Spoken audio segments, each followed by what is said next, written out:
And love and connection is the very ocean in which human life evolves.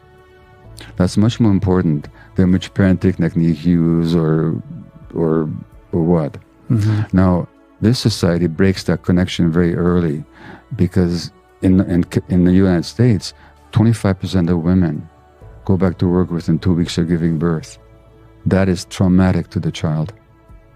If you look at how human beings evolved, children were with their parents all the time. They were held all the time, physically held all the time. They were not hit. And the average age of weaning was between 3 and 5 years.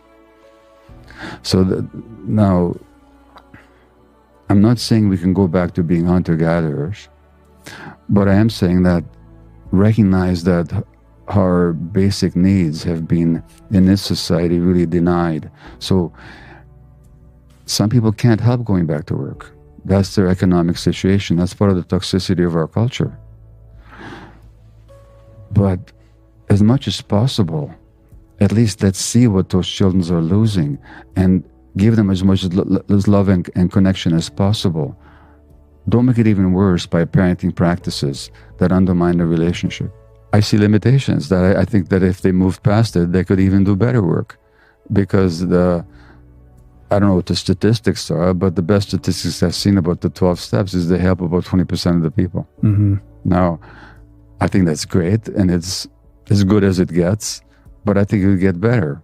What if they actually, for example, formally incorporated trauma awareness? Now, I know that the trauma awareness can come up for some people in the 12-step program, but it's rather haphazard. And, Bill W. himself was a traumatized child, abandoned by his parents. Why don't we talk about that more? It would really help people tremendously. I've had a lot of people tell me who've been through 12 steps, who read my book or heard my podcast on addiction, and they say, thank you. It finally makes sense to me. So it would take nothing away from the 12 steps to be more trauma informed. Yeah. It would also take nothing away from the 12 steps to use the language. So I'm Rich, I'm an alcoholic, I'm Gabor, and I'm an addict, so on. But at the same time, recognizing that that's not exactly who I am either. That's just an aspect of who I am. Right. I don't think it would take it away from the 12 steps to recognize those things.